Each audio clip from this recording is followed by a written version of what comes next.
great to see you both again. Nice to see you, too. Good to see you. I said that there was a studio rep, and it was my mom and I were seeing it, a private screening back home, and we were just howling, and they looked at us both and said, what do you think? I said, this is like a modern-day Breakfast Club. Oh, I go, this is a really... We got to live that. Yeah. Thank you. Yeah, and it's just, that's what it is. But I'm looking at the friendship in the movie between you two, and I even leaned over and said, they've known each other their entire lives. Well, but did you all know each other before this film? No, we didn't know each other, but we lived together through the entire rehearsals, prep, and shooting of the film, just the two of us in an apartment. And that was really what I think made, we always say you can't fake chemistry, and thank the Lord, I just worship her. It just was so easy.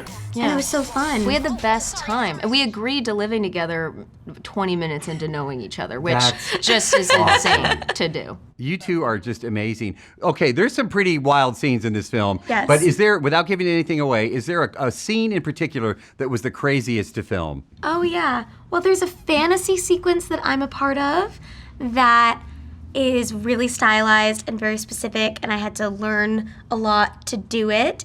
And we did it in one shot, in one take, so that definitely was the craziest moment between me and Mason Gooding, who plays Nick.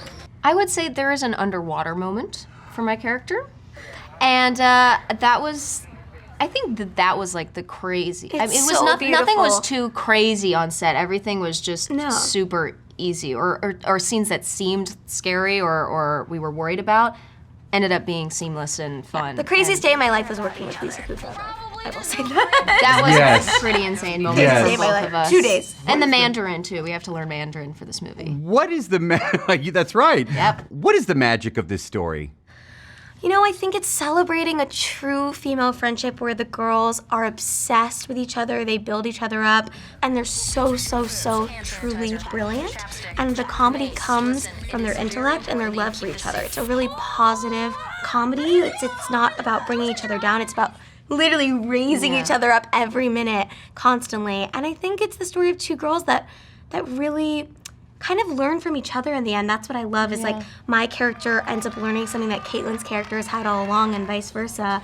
And you get to see two girls just it's equal parts comedy and relationship movie.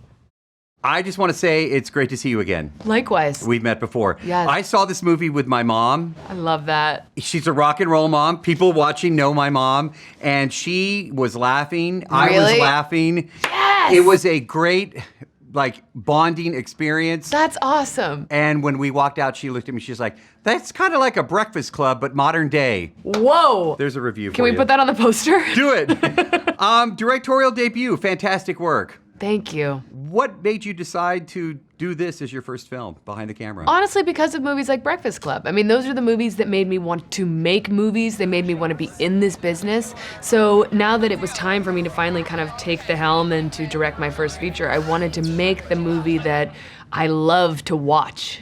That's how it happened. What surprised you most about being behind the camera? What surprised me was how fun it is. I mean, that was my dream. I had dreamed, I think being the director of a feature must be so great, but it was even better than I dreamed. It was so fun. It was such an honor to have all these amazing visionary artists come together to make my weird ideas come true, and I was overwhelmed with gratitude every minute of every day. Tell me, what is the magic of BOOKSMART? Because as I've told you my thoughts already, it's no holds barred. I mean, but that's what's going on. Yeah. Let's not try to, let's make it real. I think, keeping it authentic was the goal, and to tell a story that kind of reflected this generation and how smart they are and how fluid and how kind of evolved they are. They're a better generation than ours, and they make me optimistic for the future. But we wanted to make a kind of a love letter to that generation and to remind them to enjoy being young. The world is hard. They're gonna graduate high school and be in the rat race, and it's tough right now. So be young, enjoy yourself, love your peers, love yourself, and just have fun. And it's a friendship movie. Yes, The yes. things that you will go through with your friends. I'm not ruining anything, but... True. I mean, I honestly think I wouldn't have gotten through adolescence without those core friendships, those friendships that allowed me to survive and to kind of understand myself through their eyes. It's very important. And we all had that friend in high school, and some of us have lost touch with them. And this movie is kind of a reminder, maybe reach out to that person who was so significant in your life and see this movie with them. Bingo.